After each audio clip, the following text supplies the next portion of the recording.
I used to do lots of things.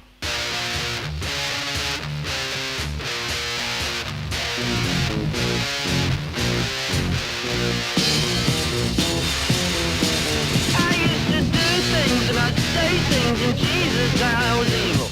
Say things and break things and Jesus I was evil. I never shook, baby. Swiftie going Trump? No.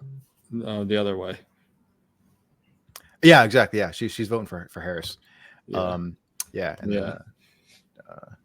yeah, Okay. we can touch on that though. Oh, shocker. Okay. Even if she wasn't, all right, so let's just start there. Welcome to the Reckless Musecast. Hello. This is episode 142. Yep. Nice. I've been on it recently. 142.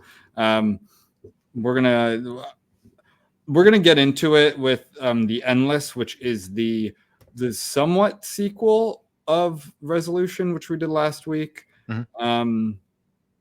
I mean, if we're doing shed selections, I would not probably put this as a shed selection, but if it's your pick, that's fine. Yeah. I just didn't like it enough. I don't think it's a bad movie by any means. I think it's good.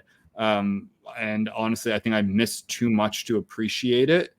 But like for me, a shed selection is like something. It's not just like a good movie you haven't heard of. It's like something I really, really enjoyed that I want to really platform more. But so it's up to you if you want to label this a shed selection or not. Doesn't matter to me. We're going to talk about it. We're going to talk about apparently Taylor Swift for some reason. We're going to talk about the Hamline professor that we've brought up. We did at least, she was a big chunk of one episode last year, I think. Mm-hmm. And then we're going to touch on Will Ferrell. So we already kind of started talking about Taylor Swift. I mean, she did an Instagram post saying she's voting for Kamala. It's like, okay, no Mm-hmm. shit. She has, like, I think there was this whole theory that like Taylor Swift's actually conservative. And I think that was kind of cope. And I never really bought that at all. I mean, one, you had a bunch of conservatives like attacking her at one point, which was kind of the dumbest thing ever. Yeah. She has a huge following, rabid fans. That being said, I don't know how many of them who were going to, I don't think she turned many voters. So that'd be pretty superficial if she did. Right. I don't think she turned many people who were like, I don't think Trump lost any votes there. Right. Is she going to turn out more? I mean, I don't know. Maybe. Right. I don't see it being a net negative to her, really. I'm sure there'll be some people who are like, well, I just, I can't. Maybe it's some guy who got ripped off from a Taylor Swift fan, like she cheated on him or something, and now I'm just gonna vote for Trump because fuck the Swifties. Maybe. But I think this was pretty much, I think she tried to stay neutral. I think you should, unless you're like a political band or something, unless that's your shtick. I don't see how this necessarily helps her though in her career. Like, she has fans all over, and she lives in Tennessee, but she's campaigned for like a Democrat governor, I think, or congressman.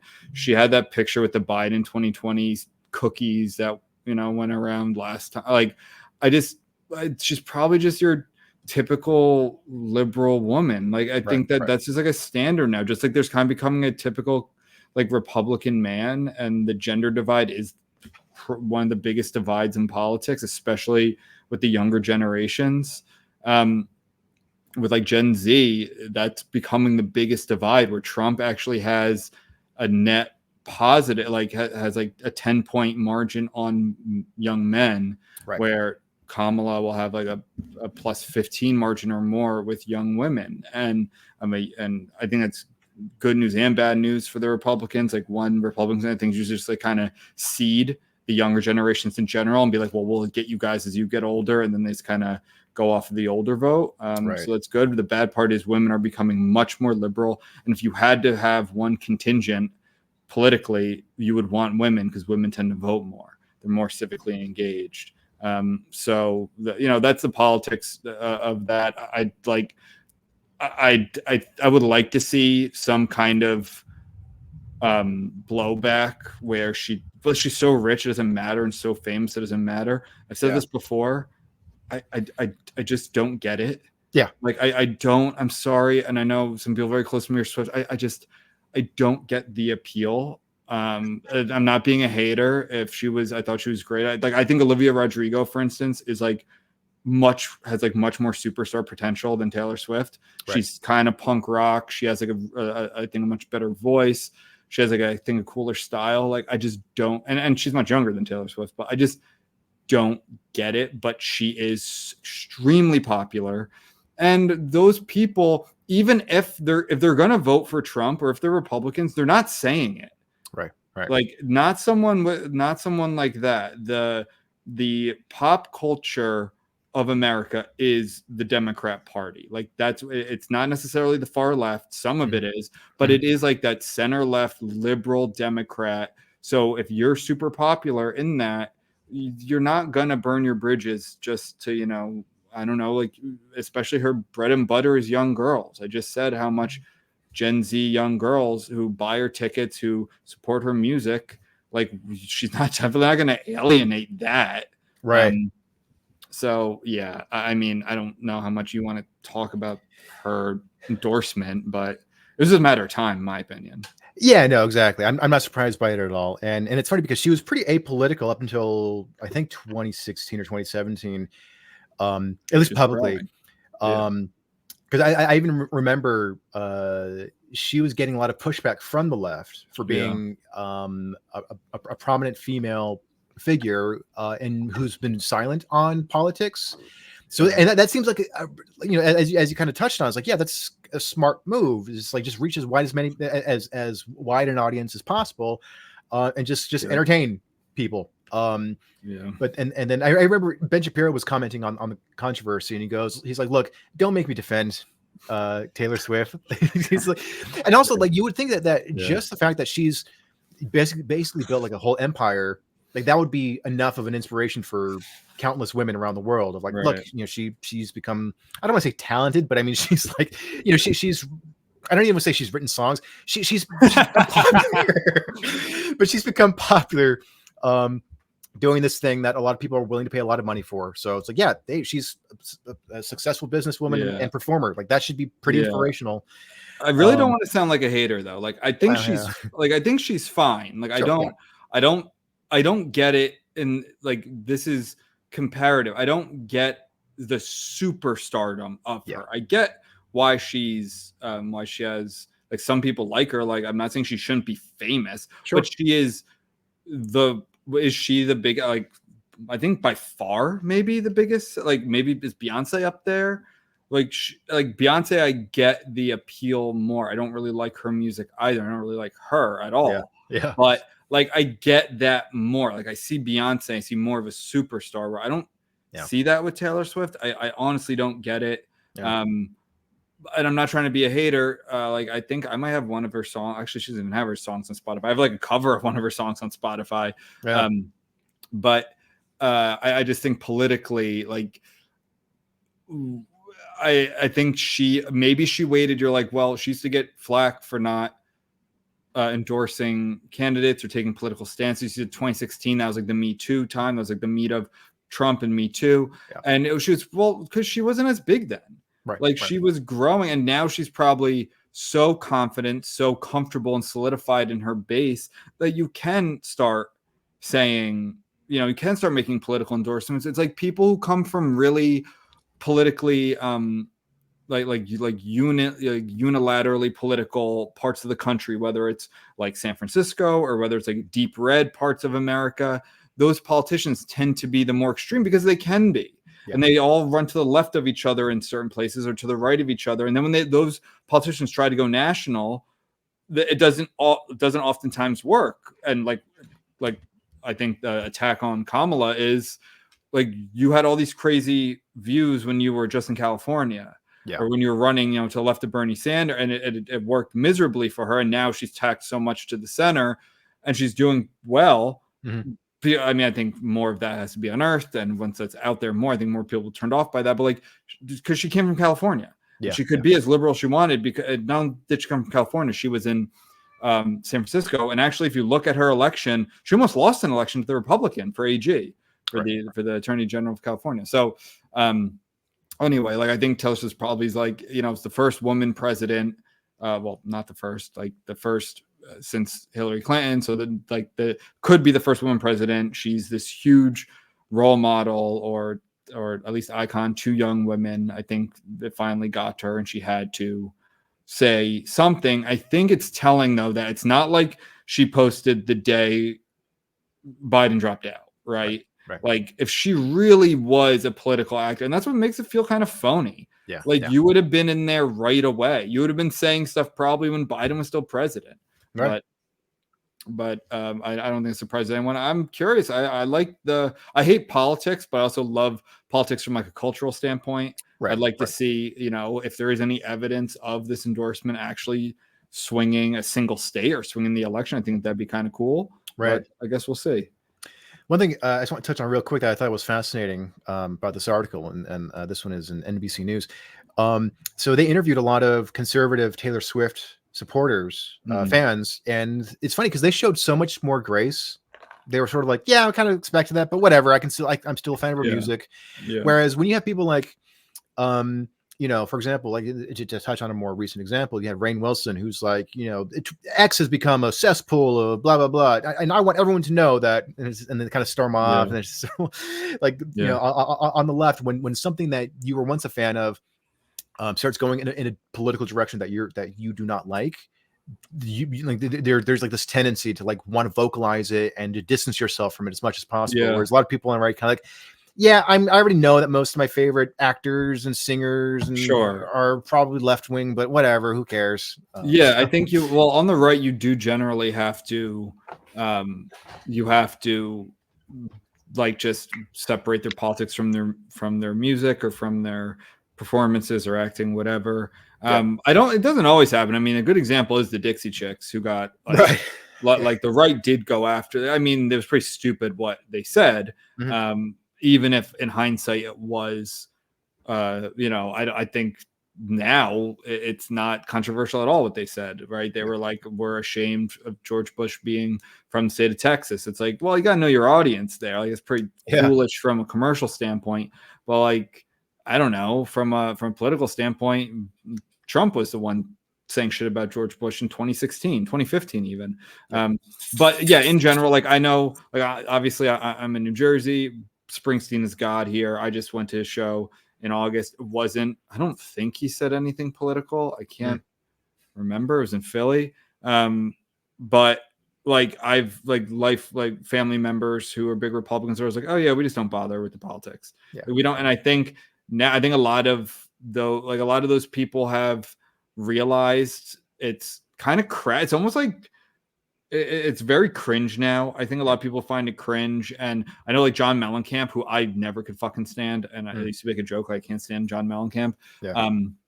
He was just like booed off the stage because he was just like on the stage talking about, and this was like when Biden was still president. Or I mean, he still is president, but was like, and it was like, we gotta support Biden. People were just like, just play music. We didn't pay to hear you talk about Joe Biden. So I don't know. I'd want to say there's less of that going on. I mean, I think what's more telling is like when you have every CEO of the top 100 companies and corporations in America are supporting Kamala Harris when she's quoting Goldman Sachs during the debate and she's praising Dick Cheney. I'm like, she sounds like a Republican from like 2006. And then she sounds like insanely left wing on other things, even though she's trying to hide from them. So I don't know if we need to say anything more about that. You want to move on to? Yeah, let's move on. You want to move on to what? Hamline let's do Hamline. So this is a topic that you and I talked about a while ago. I think this is like a year and a half ago. I think it was. Because it was the last article I was reading said last October, and I'm like, oh, that happened in October 2023. That's not that long ago. But the ad article was from September 2023, so it was like 2022. Yeah, because I remember it was on. You and I did an episode on it, and then like a week or two later, I talked about it a little bit. You were, I think you were out of town, so this was with Jake Mackey, but I remember this being like kind of like winter-ish, like like February or March of 2022. So this is from quite a while ago. or maybe it was 2023. Anyway, this is kind of we're just returning to this topic. So the University of Hamline settles with professor who was sacked over Prophet Muhammad artworks. Erika López Prater lost her job in 2022 after a Muslim student objected to seeing historic Muhammad artworks in class. And this was crazy because she put it in the syllabus, you know, the list of the artworks that the students were going to be studying for that semester. And she also like gave them, you know, at the beginning of the class, like, hey guys, like this is what we're going to be talking about. If this doesn't sit well with you, you're allowed to not sit in this class. And then I think it was like one, maybe two students complained, and then I don't know if she necessarily got fired, but her contract wasn't renewed. Yeah, exactly. So this caused a huge uproar. So this is from Art Net. Oh, this article actually has it. Has the paintings? Because the last one I read had it like whited out. Had it? Oh, really? So there he is. Yeah. All right. Well, it's funny. So I'm going to bring this up real quick. So the academy community and free speech organizations such as PEN America, the Academic Freedom Alliance, and the Foundation for Individual Rights and Expression, FIRE, came to Prater's defense, accusing the university of censorship and violating academic freedom. Even the Muslim Public Affairs Council, MPAC, issued a statement calling for Hamline to reinstate Prater. And then the head of the university, she ended up resigning, and she was, I don't know if it was exactly because of the outcry against her, but she left right after that decision was made. But there's been an update. So Hamline University in St. Paul, Minnesota has reached a settlement in its religious discrimination case with former art history professor Erika López Prater. Can I say something real quick though? Yeah. They're so fucking dumb about all this. Like these, like, not that this would be a good argument that, let's say like I made these paintings, right? Which I think should be fine. A lot of people would disagree with me, and I'm not a Muslim, but these were made by Muslims. Yeah. these like the artworks in question were a 16th century Mustafa ibn Wali work of Muhammad. I'm going to say that guy's Muslim. And the 14th century manuscript by Rashid al-Din, which is the one with the prophet and the archangel Gabriel. So like these were Muslims who made the, like, so it's like, okay, so why, like, I don't think these guys made this artwork. These artists made this artwork to like hide in a cellar. Like, no, this was for people to see. So we don't take those Muslims' opinions. We take the one of some who's like, of course, in the last article, I don't know if it says it in this, because again, I read the wrong one, but it said she was like, of course it was the head of like the Muslim student, you know, body, whatever thing. And like she complained. So we're going off some like teenage or young, early 20-year-old Muslim girl in Minnesota versus like these artists from the 16th century. Right. Like, so I don't know. I just want to point that out. Yeah. No, it seems pretty obvious that these paintings were done out of reverence for Muhammad and not like, to make a joke out of it or anything. Right. Which still should be fine. Like, again, still should be fine from our values. But that being said, these aren't this isn't even Charlie Hebdo. Yeah. Like, this isn't South Park. These are from, you know, admirers, perhaps like people who loved Muhammad. Yeah. And also, you know, this is an art history class. Like, if you are a devout Muslim, like, wouldn't you want people to like learn about your religion and appreciate some of the history and the beauty of it? Why you would try to hide that from other people, I think seems odd. But I mean, you know, we've talked a lot about the Ouroboros effect of intersectionality and identitarian crap. So I just want to read a little bit more about the decision. Some of the details still are not out yet, but it says the two sides reached a tentative deal on Monday after a 12-hour settlement conference, as reported by the St. Paul Pioneer Press. The terms of the agreement are private, but they have 60 days to finalize the settlement, according to U.S. District Court records. The matter has been resolved to the satisfaction of the parties, and there will be no further comment. I mean, I don't know how to take that. Like, yeah, of course it's going to be a private settlement. Yeah, it's hard to. You have to kind of read the tea leaves. Like in the last article from September 2023, their lawyer, Hamline's lawyer, was very confident. It was like, we think it's a good sign that the judge threw out all of these claims, and this one novel claim, we will succeed on the merits of that too, right? So you could look at it as like, well, they didn't go to trial for this. Like, clearly, if they were so confident, then they were like, no, we're not paying you a dime. We're going to trial. Yeah. And they're a university who has, I mean, I don't know how Hamline, it's probably a small liberal arts school, if I remember correctly, but yeah, they might have the money to defend it, and especially because then you get to say we were right.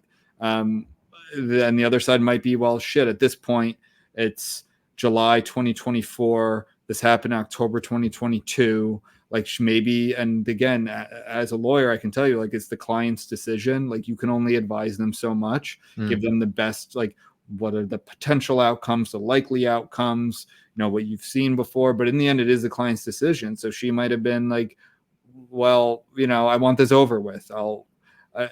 You don't know. And neither side can say, because that'd be a breach of the settlement agreement. True. And the fact that this has been going on for over a year now. Yeah. Which could just be like, yeah, fine. We'll just take whatever they give us, sort of thing. So the best win out of this, I hope that Lopez Prater, was remunerated, or whatever the word is, I can't even think right now, for her efforts in this. I hope she was given a fat check, right? I really do. But the good that came out of this was, one, the president retired, I believe, was kind of like forced out, which I think is good, because she just doubled down. Even in her farewell address, she said they had not committed violations of academic freedom.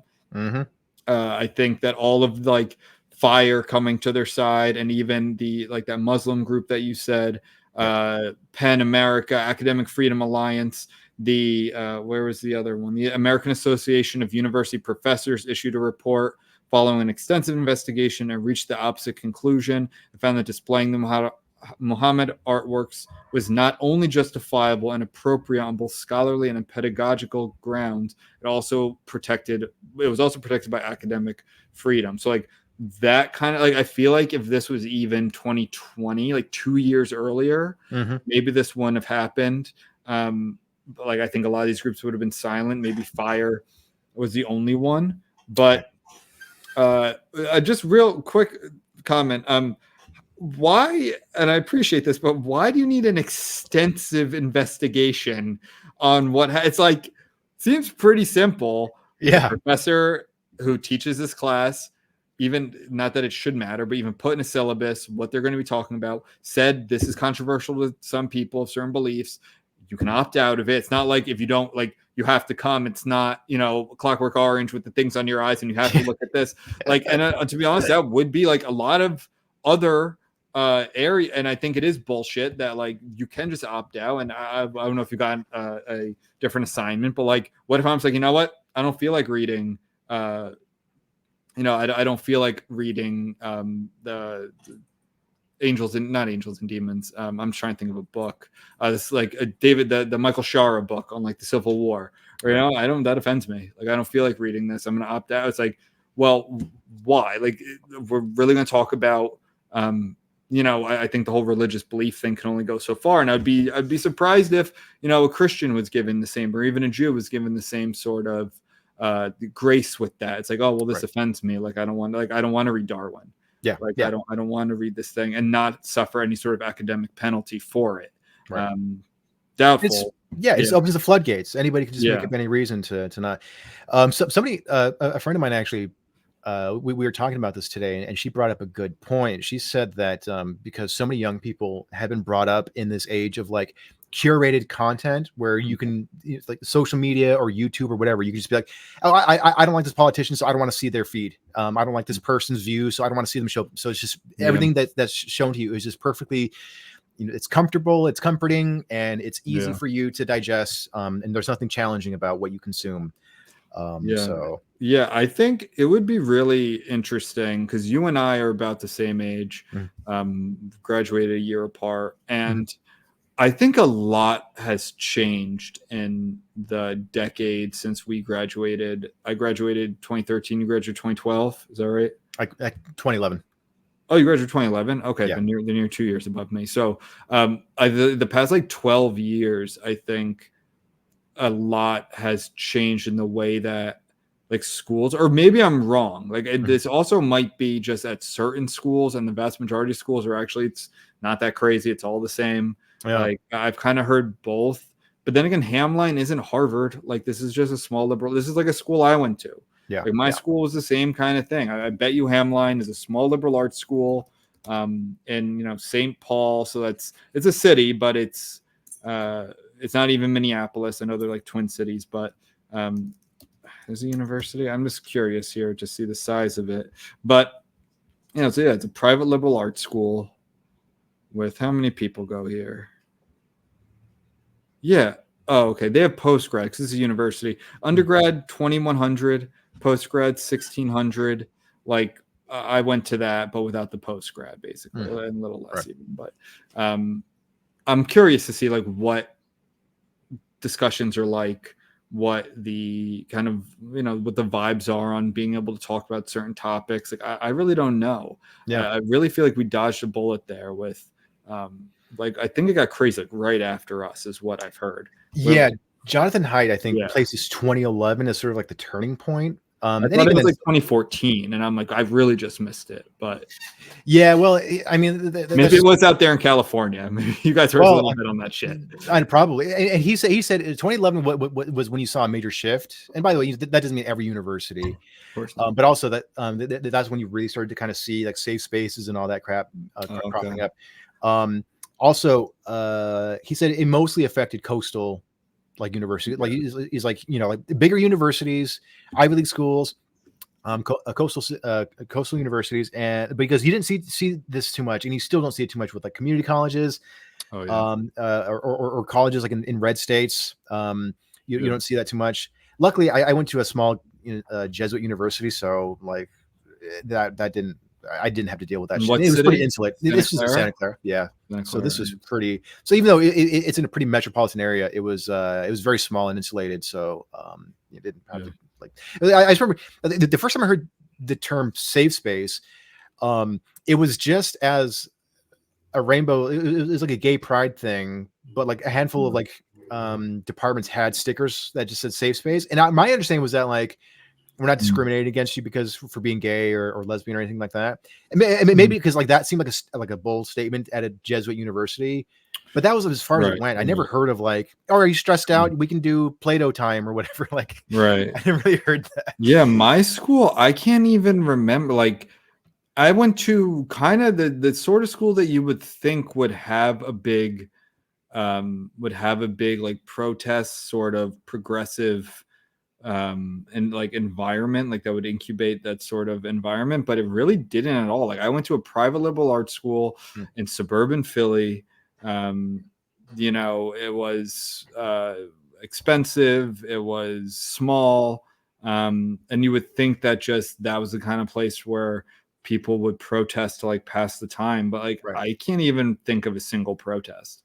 Like there was some minor activism stuff, but like really nothing. And it's really refreshing looking back. 'Cause even my school, like I remember people writing during the whole like BLM shit, like I'm like, you guys have it so effing safe there. They hold your hand at that school so much. Like they babied the shit out of us.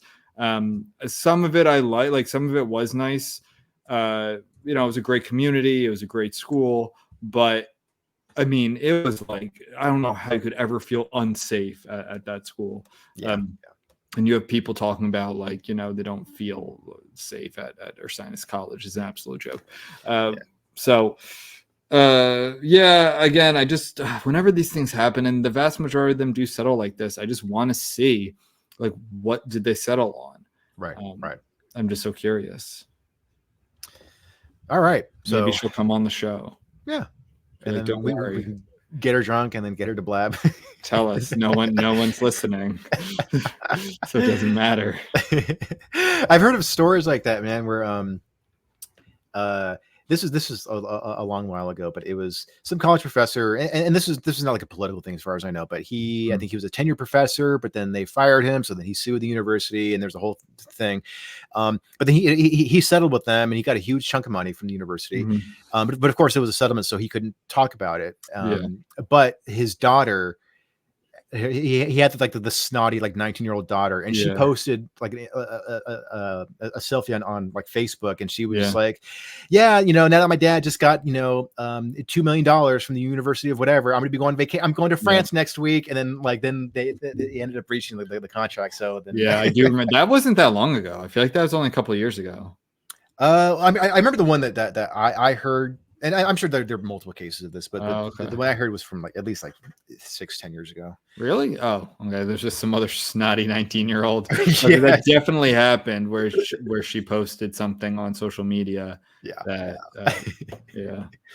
I'm honestly surprised that hasn't happened more. It just seems like with Instagram and Gen Z, like, you know what it reminds me of? I love when like someone wins the lottery, but they show up to accept it anonymously. So they'll wear, like, one guy wore like the Scream outfit, the Ghostface outfit, because they don't want like their grubby family member, like extended family, like hitting them up. I think it's so funny. That's I actually think it's really smart. I think it's really smart, even if like you're not afraid of that, just like the attention and. I don't know, like it just makes things awkward. I would consider that. I don't know. Yeah, seriously, man. I mean, I do love those memes where it's like, if I win the lottery, I'm not going to tell you, but there will be signs, and it'll be like some ridiculous thing, like a swimming pool filled with cigarettes or some shit. Like, just like you get a cigarette. My friends and I share a lot of cigarette memes, even though none of us smoke. Like none of us are smokers at all, but we like love cigarette memes. I saw one today that was like, imagine what Alexander the Great could have done if he discovered nicotine. Yeah, I saw that one today. That was good. It was really good. Oh man. Yeah, cigarettes are funny. I like one that's like, me to the waiter, we'll have a bowl of cigarettes for the table, please. Yeah, cigarettes rule. Yeah. What sucks is like they look so cool. Like that's one thing that I'm not like a big. I don't know. I think a lot of stuff does get overblown. Like when you balance, save the children, and then being able to like live your life free. Like, man, cigarettes did look cool. Yeah, like they do look cool, and the advertising, I kind of get it. Where that's a thing. Like you can't advertise people with cigarettes, right? And you haven't been able to for a very, very long time, if I remember correctly.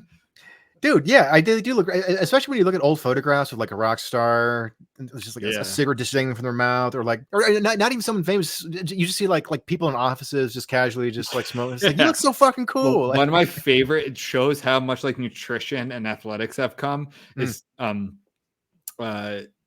not Ken Stabler. Len Dawson, who was the quarterback for the Chiefs in like the 60s. There's a picture of him at the halftime of the Super Bowl. I forget Super Bowl 1 or 4, because they went to 1 and lost, and they won 4. But it's at a Super Bowl in like the 60s or early 70s, and he has a bottle of Coca-Cola and he's smoking a cigarette at a halftime of the Super Bowl. Like, man, nutrition has come a long way. I know. That rules though. Just ripping heaters. Hell yeah. Yeah, cigarettes are sweet. Yeah. Even any children who are watching this, cigarettes are very cool. You will get more women, and women will think you're cooler, and your friends will like you more if you smoke cigarettes. Your video game scores are going to go up.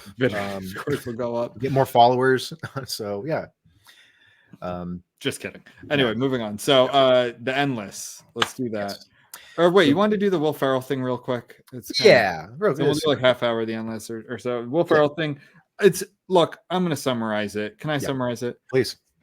He did a character back like not even that long ago, like the 2000s. Yeah. That he said he wouldn't do today, and it's a drag character. Yeah. When correct, is the character doing drag? Or how do I put this? Will Ferrell dressing up as a woman technically is drag, right? Yeah. But is the character doing drag, or is it just Will Ferrell dressing up as a woman? Oh, it's Janet Reno. Yeah. Okay, so it's just him doing drag. Yeah. As Janet Reno. Like, what? I don't. why is that? I don't get what's controversial about that. Even in like, there are things that happened even in 2000s that were like, I get why that's offensive and why it's like not okay anymore. Like blackface is a big one. All these liberals who are, going crazy about cancel culture shit now, all did blackface, all of them. Somehow they all managed to do blackface. And like that, I do get, like Jimmy Kimmel doing blackface in like the 90s or 2000s. Like, yeah, that's not great. Yeah. And you can have Sarah a conversation Silverman. about that. Yeah, Sarah Silverman, Justin Trudeau did blackface. Yeah. Or brown face, whatever he was, I think an Indian in that one, or an Arab, I can't remember. But like, this is just like, people have been doing drag since Shakespeare, right? Like men, and that's what drag is. Yeah. Like drag is its own thing, and it's men doing women. Now think about it, it's actually funny. Like him doing Janet Reno is funny. Yeah, it is. Yeah, like because if I'm trying to, I feel like I can hear it. He does like a deep voice, right? Yeah. And that's what's so funny about it. He's not even trying to act like a woman. He's just being Will Ferrell in dressed as Janet Reno. Yeah, and that's part of the humor of a comedy sketch that involves drag, where it's like the person who's playing them is doing like this wild, like over the top version of it. That's where the humor is coming from, or at least that's where a big part of the humor is coming from. And also, it's that's what acting is. You're playing somebody who's not you. Like that's what acting is. Yeah. And I don't think that there should be any limits on that. Like I can definitely understand like blackface, but even so, it's like Robert Downey Jr. in Tropic Thunder. It's like, that's a good point, and that's so you have to do it tactfully. Now, they have.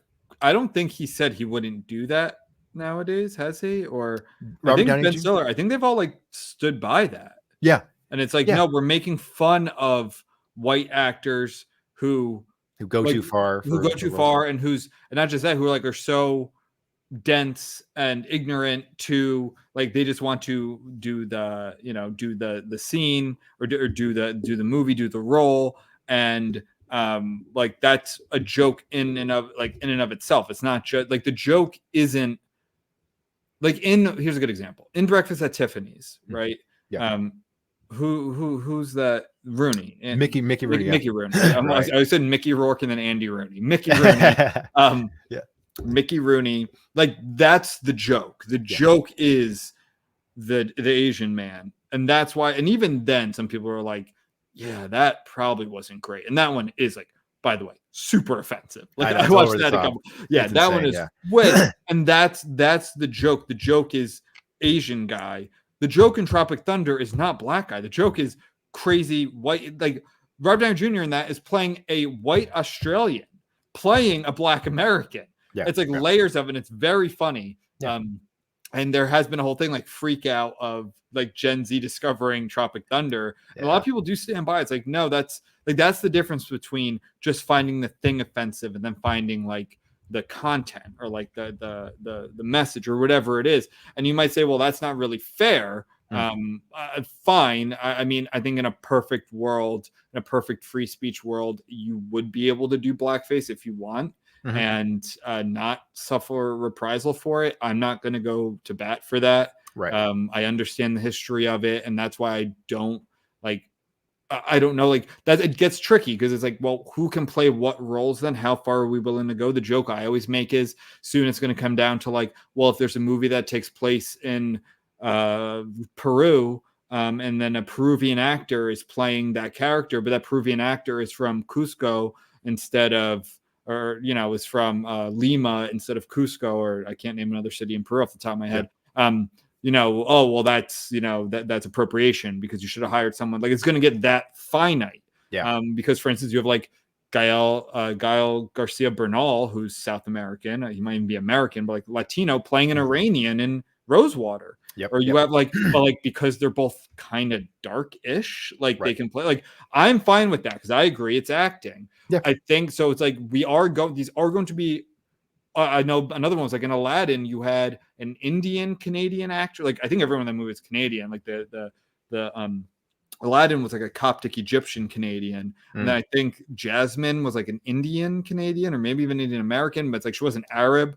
But it's like but she's brown, and that's what like that used to be okay. So it was like there are going to be these sorts of arguments, but I think like white playing black might just be all right. That's like you can't. if you're taking the big races, Mhm. maybe we shouldn't be crossing those. Right. Like white shouldn't play Asian shouldn't play black, and I think that's where, and again, you get in really weird conversations. We start talking about like Mongoloid and Caucasian and Negroid and stuff like that. Yeah. It's really starts sounding like like a 1920s eugenicist or something. Yeah, well, it is a very thorny thing because I mean, like, Snow White, which we talked about recently, where because it's originally Snow White and the Seven Dwarves, right? So then it was like, oh, do we get little people to play them? But then there was outcry because well, you're just pigeonhole, you're stereotyping little people. Like, okay, cool, we're gonna get regular actors and just digitally shrink them. Like, well, now you're taking roles away from.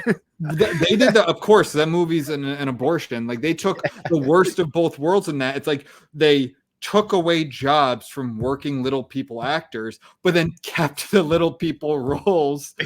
And like, no, I thought, like, if you're gonna, like, you honestly can't change it because it's not Snow White and the Seven Dwarves anymore. It's like Snow White and the Seven Dudes. Like, it's just like seven guys. That's just a porno. Like, that's not like that. That's not. So like, they did the worst thing you could have done there.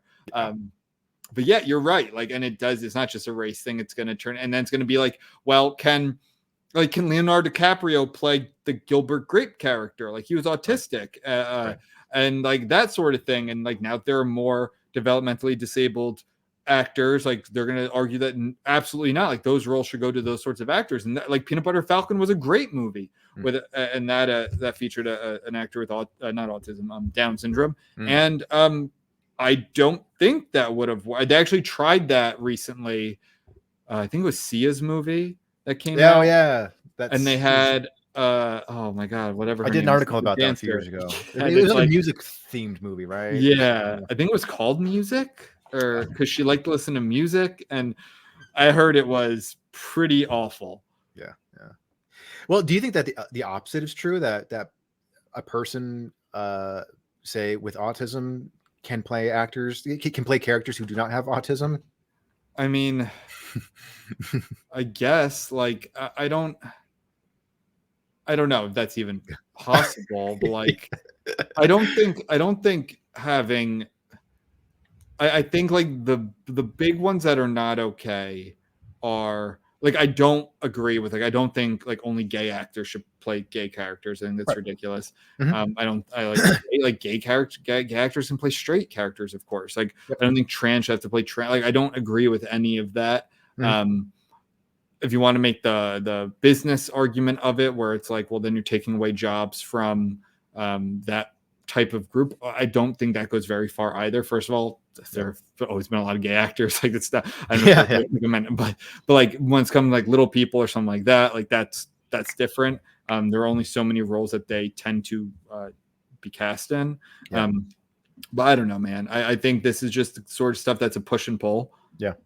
I definitely am more on the side of like, does it work? You want to take a risk? You want to have a non-autistic person play an autistic character? Well, okay. I thought Leo in Gilbert Grape was fantastic, and I know you're a Leo hater. He's fucking awesome in that movie. That's one of the few roles of his that I genuinely love. Okay, so I will give him that. All right, fair enough. So, or I have a cousin who's got Asperger's, and he like, I don't know what his condition was in the movie, but like, he captured that. So like, when I was watching, I'm like, holy shit, like, that's so much like.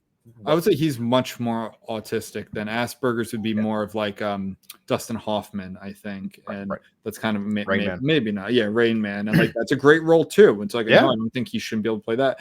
And I don't think, and what's a shame is I don't think we're ever gonna get another Tropic Thunder with that character. But I mean, they're not cut, like, you can still get that movie. They're not cutting that character out of the movie. That'd be ridiculous. So but then again, they did it with like they did it with Always Sunny in Philadelphia, where it's the same thing. They're making fun of them for being so dumb that they did blackface. But I don't know. I think it should just exist. Even Breakfast at Tiffany's, like, I don't think they should cut that character. It's for like, hey, that's what they used to do. It's rough to see, but that's part of the movie. Did you ever see that movie Rat Race?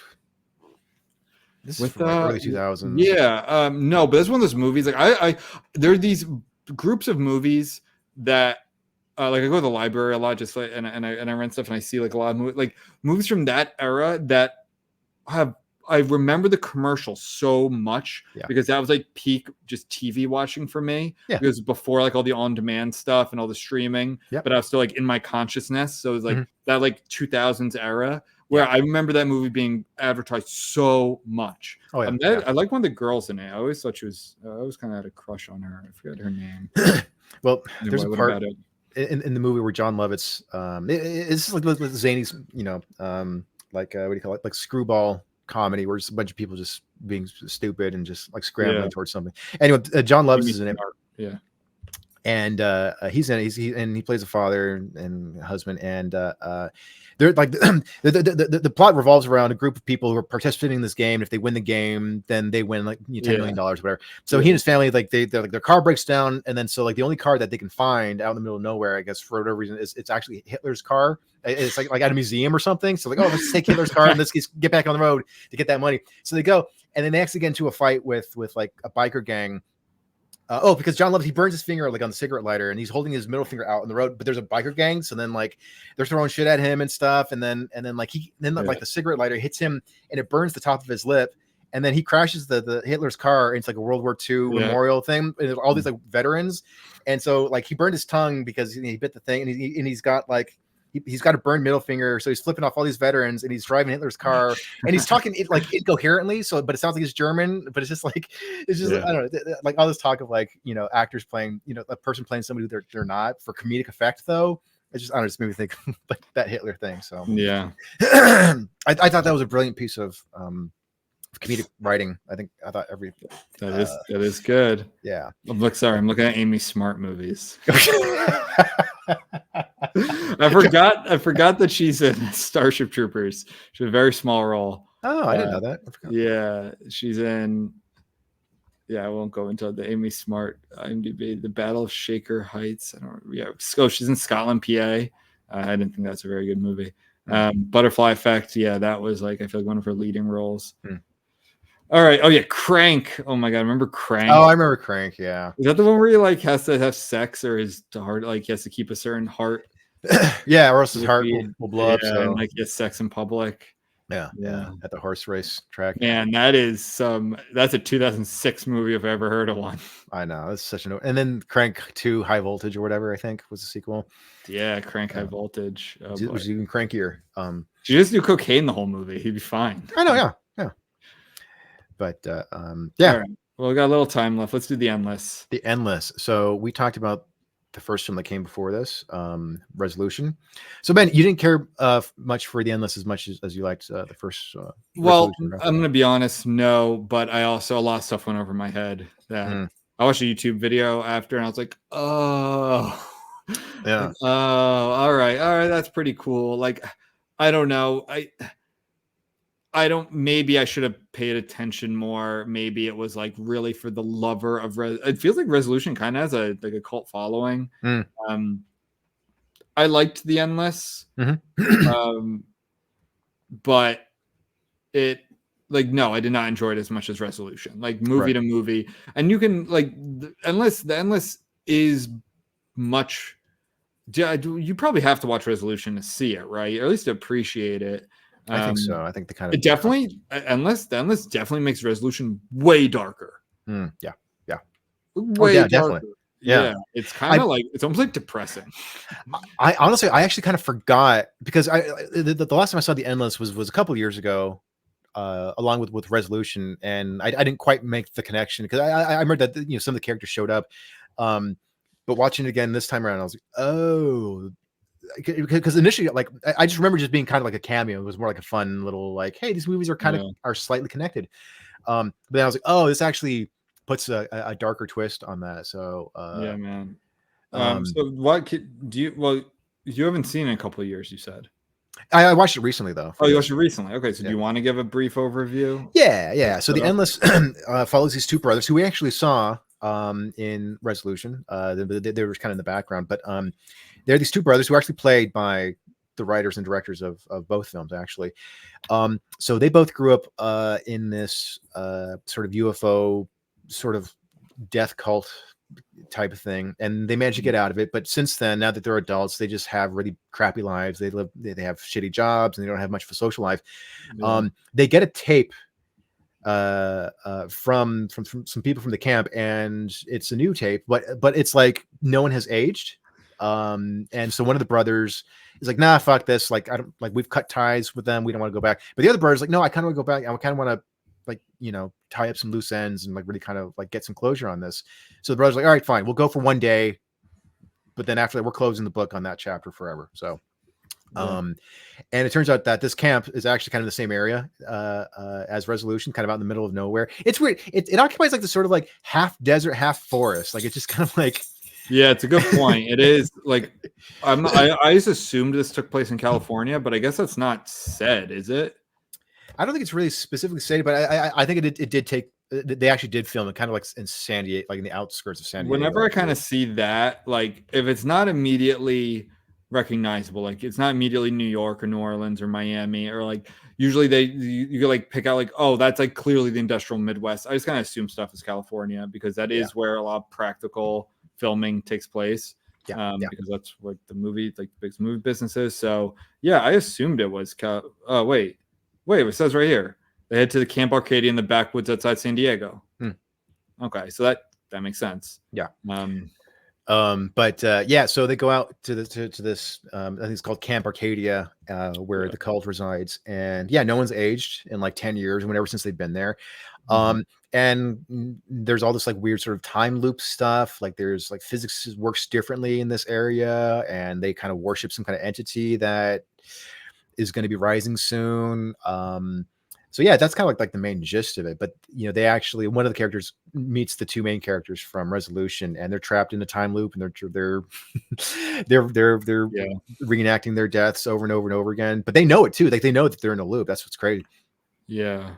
That part was super depressing because at the end of Resolution, we tried not to spoil it last time, so it's only been a little more ambiguous though, right? Like there's it's more ambiguous. It's just more of like, it's definitely more ambiguous, and it's I think more like horror oriented. This is a little more, I don't know, it's kind of horror, thriller, psychological. Like, well, this film, it's a pretty heady horror film, and actually it's one of the few films I think captures like the philosophical horror of Lovecraft. Because I mean, like usually Lovecraftian horror movies, they just stick to like the more obvious stuff where it's like, oh, it's a bunch of tentacled monsters, and it's really not that interesting. But this one captures, I think, kind of goes into like the weird trippy stuff of like the unknown, the terror of like unknown dimensions and time and space. It's I kind of like you. I didn't like it the first time, but when I watched it again, it was a subsequent views. I've liked it a lot more and more.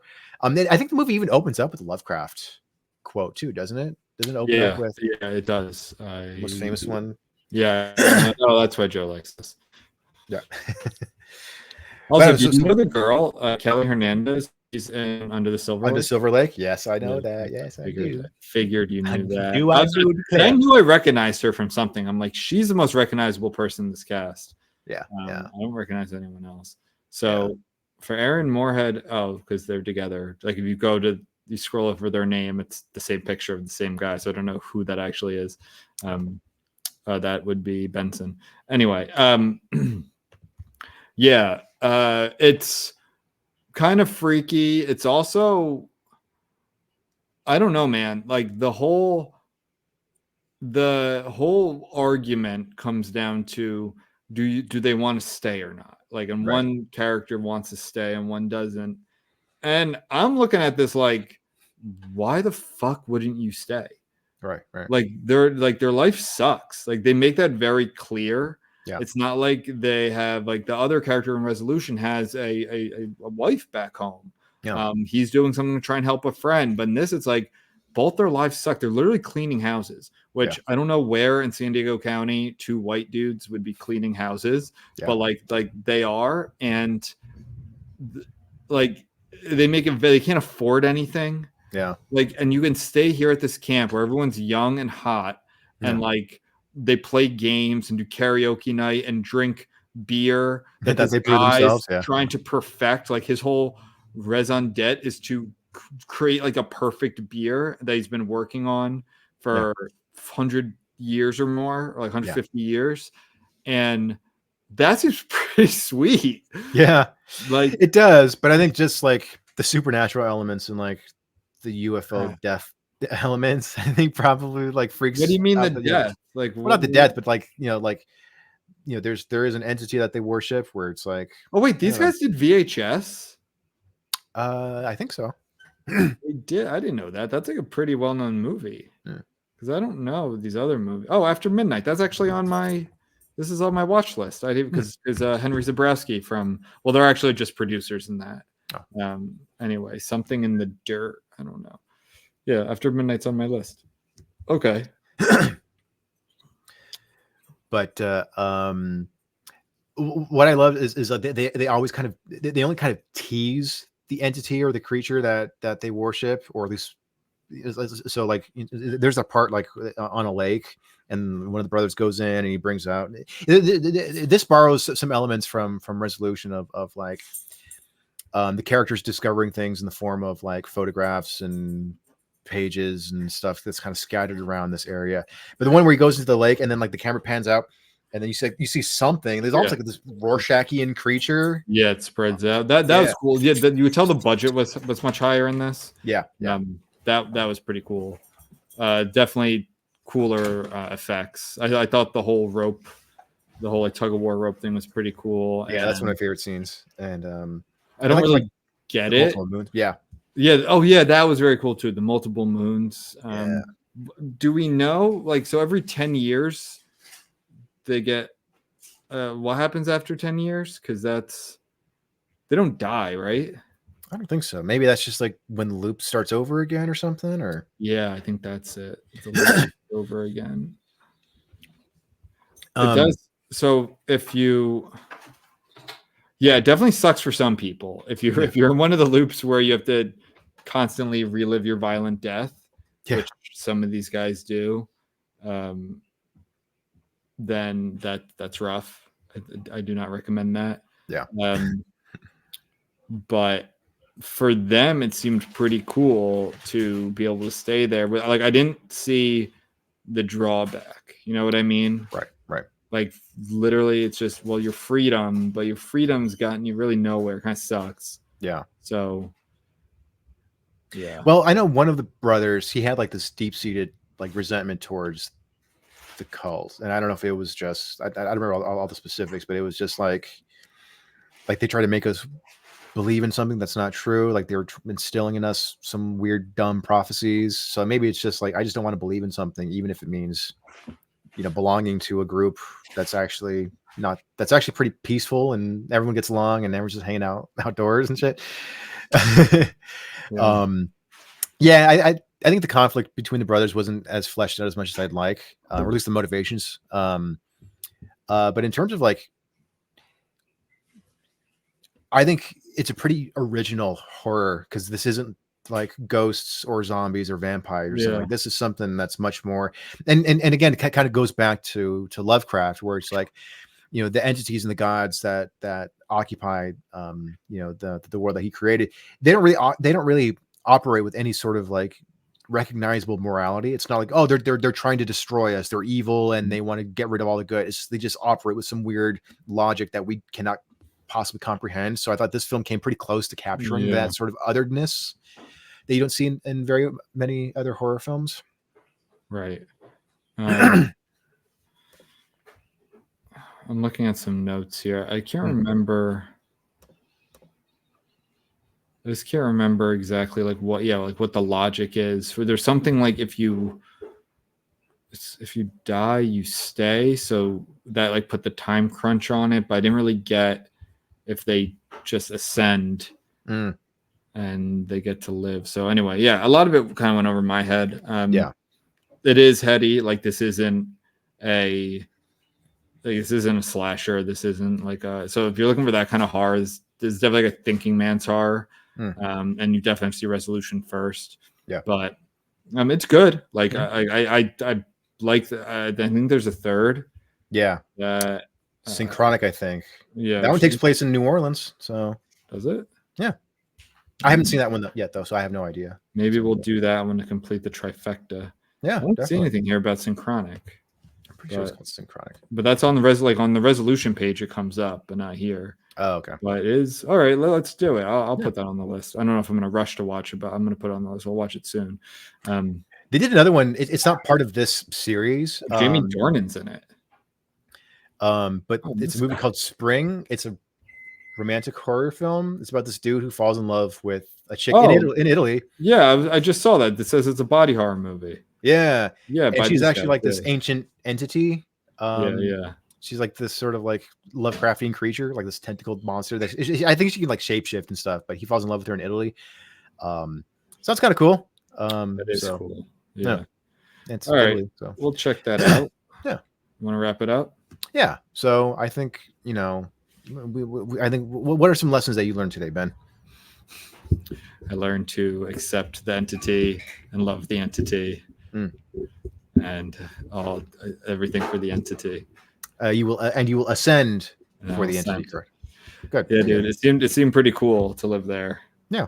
I mean, they eat. And that chick totally had it for that dude too. Yeah, so really. Like the brother, I was like, man, you better have some better arguments for leaving this place.